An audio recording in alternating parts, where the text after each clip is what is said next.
அனைவருக்கும் இனிய காலை வணக்கம். இன்னைக்கு நம்ம பார்க்க போகிறது 4ஆம் வகுப்பு தமிழ் முதல் பருவத்தில் இருக்கக்கூடிய 8வது பாடத்தை பார்க்க போகிறோம்.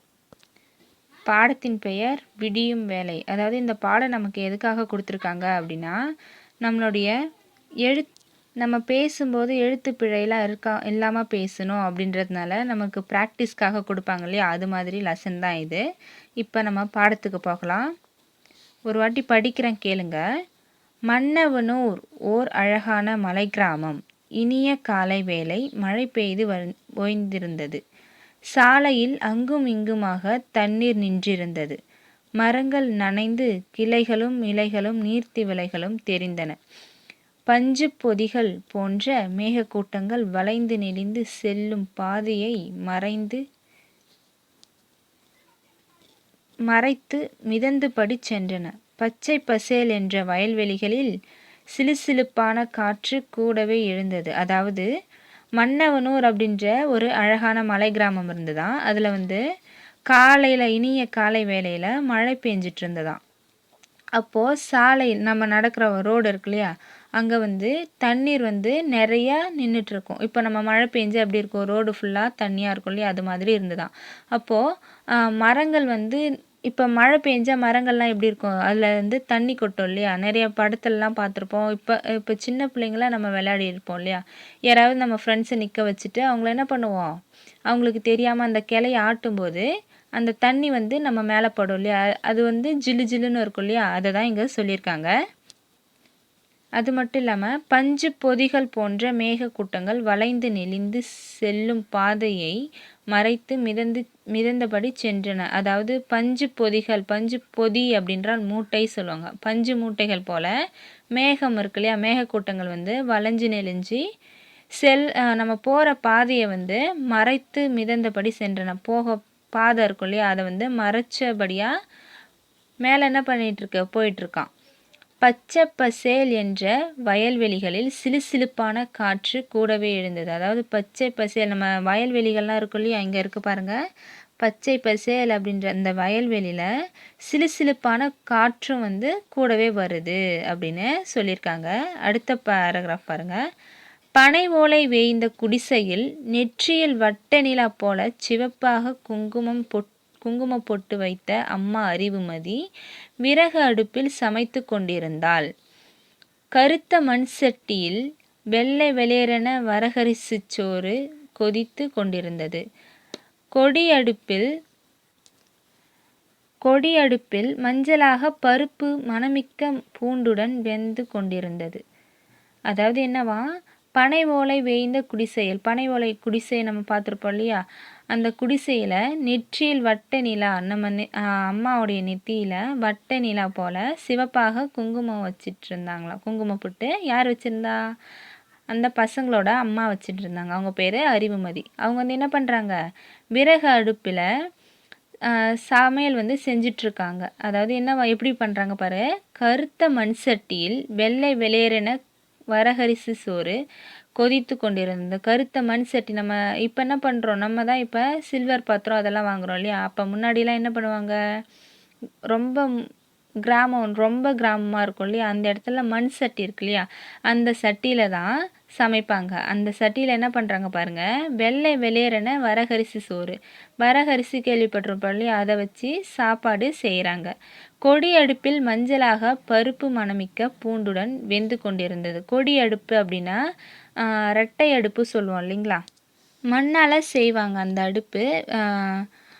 2 அடுப்பாக இருக்கும், இரட்டை அடுப்பு சொல்லுவோம், ரெட்டை அடுப்பு சொல்லுவோம்.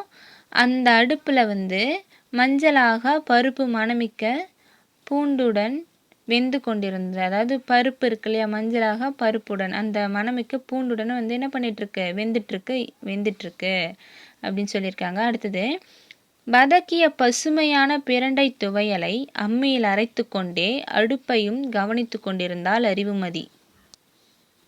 மரங்களும் செடிகளும் சூழ்ந்த இடத்தில் பசுங்கன்றென ஓடியாடி விளையாடி கொண்டிருந்தனர் பிள்ளைகள் இனியனும் இனியாவும்.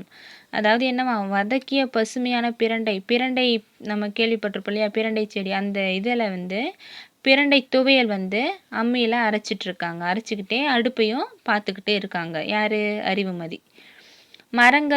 மரங்களும் செடிகளும் சூழ்ந்த இடத்தில் பசுங்கன்றென ஓடியாடி விளையாடி கொண்டிருந்தனர் பிள்ளைகள் இனியனும் இனியாவும். இனியாவும் இனியனும் என்ன பண்ணுறாங்க, அந்த பசுமையான இடத்துல ஓடியாடி விளையாடிட்டு இருக்காங்க. அது எது மாதிரி இருக்குது, பசு கன்று சொல்லுவோம் இல்லையா, அது மாதிரி ஓடியாடி விளையாடிட்டு இருக்காங்களாம்.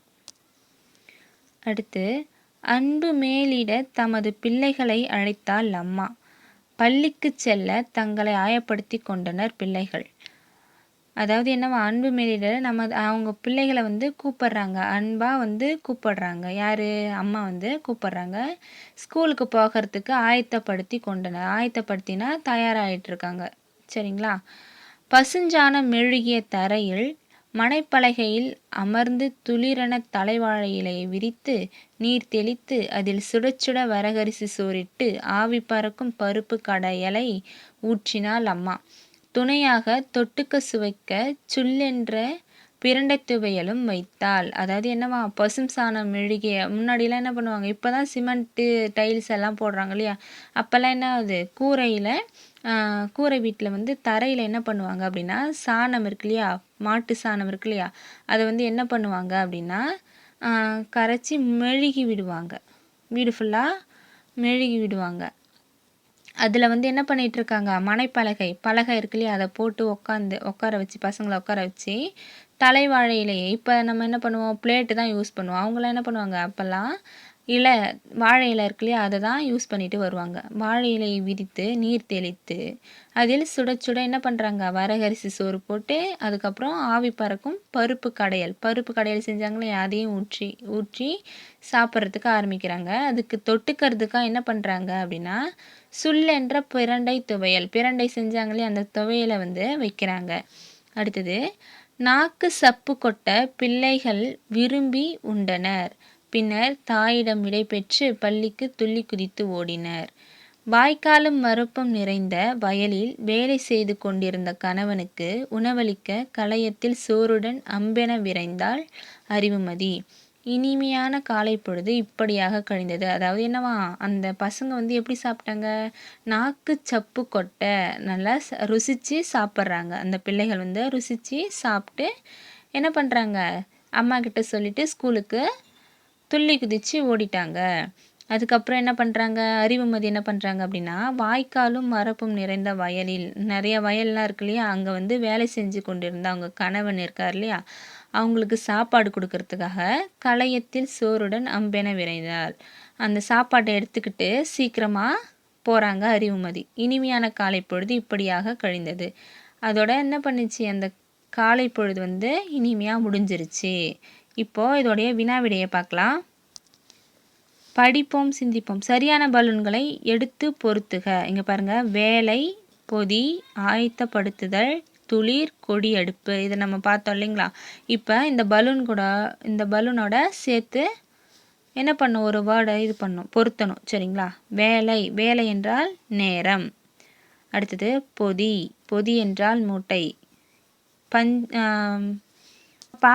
நம்ம பார்த்தோம் இல்லைங்களா, பஞ்சு பொதி அப்படின்னு சொல்லிட்டு பார்த்தோம் இல்லைங்களா, அதுதான். பொதி என்றால் மூட்டை. ஆயத்தப்படுத்துதல் அப்படின்னா தயார் செய்தல். துளிர், இளம் இலை, துளிர் விடுது சொல்லுவோம் இல்லையா, இளம் இலை. கொழுந்து சொல்லுவோம் இல்லைங்களா, அதுதான். கொடி அடுப்பு அப்படின்னா என்னது பார்த்தோம், பக்க அடுப்பு, இரட்டை அடுப்பு சொன்னோம் இல்லையா, அதுதான். அடுத்தது பார்க்கலாம். சரியான சொல்லை தெரிவு செய்து எழுதுவோமா. சாலை எங்கும் இச்சொல்லை பிரித்து எழுத கிடைப்பது சாலை கூட்டல் எங்கும். சுண்டி இழுக்கும் இச்சொல்லை பிரித்து எழுத கிடைப்பது சுண்டி கூட்டல் இழுக்கும். ஓடி கூட்டல் ஆடி என்பதை சேர்த்து எழுத கிடைக்கும் சொல் ஓடியாடி. காலை கூட்டல் பொழுது என்பதை சேர்த்து எழுத கிடைக்கும் சொல் காலை பொழுது. இப்போ வந்திருக்கு இல்லைங்களா, காலை பொழுது. வரகு கூட்டல் அரிசி என்பதை சேர்த்து எழுத கிடைக்கும் சொல் வரகரிசி. உணவு கூட்டல் அளிக்க என்பதை சேர்த்து எழுத கிடைக்கும் சொல் உணவளிக்க. ஓகேங்களா. அடுத்தது வினாவிடை பாருங்க. அழகிய மலை கிராமத்தின் பெயர் என்ன? விடை பாருங்க. அழகிய மலை கிராமத்தின் பெயர் மன்னவனூர். அடுத்தது, கிராமத்தில் உனக்கு பிடித்த இயற்கை காட்சிகளை எழுதுக. விடை பாருங்க. மழை பெய்தல், மேகங்கள் நகர்தல், வளைந்து செல்லும் மலைப்பாதை, பனை ஓலை குடிசை, மண்பானை சமையல் மணம், மரம் செடி கொடிகள், பச்சை பசேல் என்ற வயல்வெளிகள். நல்லா கவனிச்சுட்டு வாங்க. அடுத்தது, பிள்ளைகள் காலை உணவாக என்ன சாப்பிட்டார்கள்? விடை பாருங்க.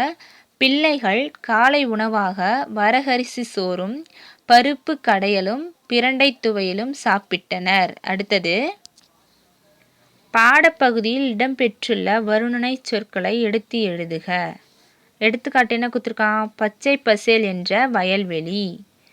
இதில் பாருங்க, சிலுசிலுப்பான காற்று. நம்ம படித்தோம் இல்லைங்களா? சிலுசிலுப்பான காற்று. அடுத்தது, மொழியோடு விளையாடுன்னு இருக்கு பாருங்க. புதிய சொற்களை உருவாக்கலாம். இங்கே எத்தனை வார்த்தைகள் கொடுத்துருக்காங்க?